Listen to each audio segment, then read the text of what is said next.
রাজনৈতিক বক্তব্য দেওয়া যাবে না। যে লিখেছো, তোমাকে যদি কেউ লিখে দেয়, আমি তোমাকে বলছি সে মুসলমান ঘরের সন্তান আসলে হইতে পারে না। এই জীবনের প্রথম আমি আমার মাহফিলে এরকম স্লিপ পাইলাম, বেটা দেশ কারো বাপের না, এখন দেশটা মুসলমানদের দেশ। এইসব পাটপাড়ি আর কইরেন না, জনগণের মায়ের খাইলে বাঁচতে পারবেন না কিন্তু আপনারা। এটাকে আপনি আওয়ামী লীগের শাসনামল পাইছেন নাকি? মিনা পিঠায় হাত দিয়ে ফেলবে যুবক ভাই। রাজনৈতিক বক্তব্য দেওয়া যাবে না মানে?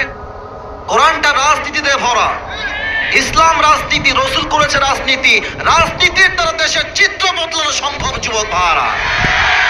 মানে শুধু মাটির নিচের ওয়াজ হবে, রাতের ওই আধারে ওয়াজ হবে নাকি? না না, ওইসব কথা বাদ।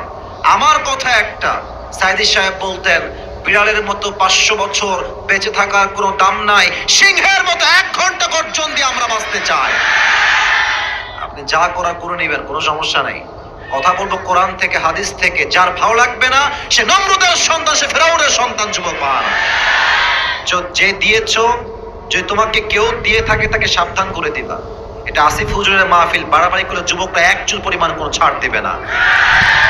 আর এখানে পুলিশকে তো কেউ মানে না, এখন তো পুলিশকে কেউ গুনে না যুবক ভাইরা, জনগণকে গুনবে কেমন করে যুবক ভাইরা?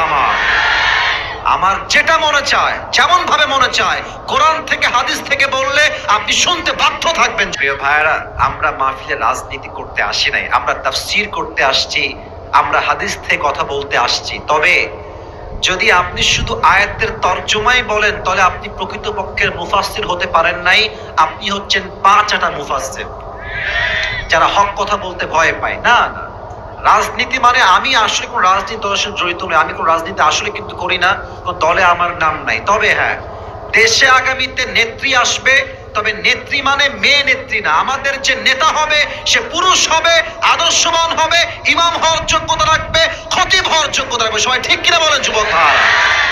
এই কথা যদি শুনে মনে হয় রাজনীতির বক্তব্য, তাহলে আপনার ইমানেও সমস্যা, চরিত্রেও সমস্যা আছে। আমরা দেখেছি আগে কোরআনের মাহফিলে আমাদের আলোচকরা হক কথা বললেই বলা হতো রাজাকার, জঙ্গিবাদ, মৌলবাদ, ঠিক কিনা বলে? ওই দিনটা এখন আসলে আর নাই। শহীদ আল্লামা দেলোয়ার হোসেন সাঈদী হুজুরের নাম শুনছেন না আপনারা সবাই? আহা, মানুষটা কি সুন্দর তাফসীর পেশ করতেন, কত সুন্দর মার্জিত ভাষায় তিনি কথা বলতেন। উনি প্রায় একটা কথা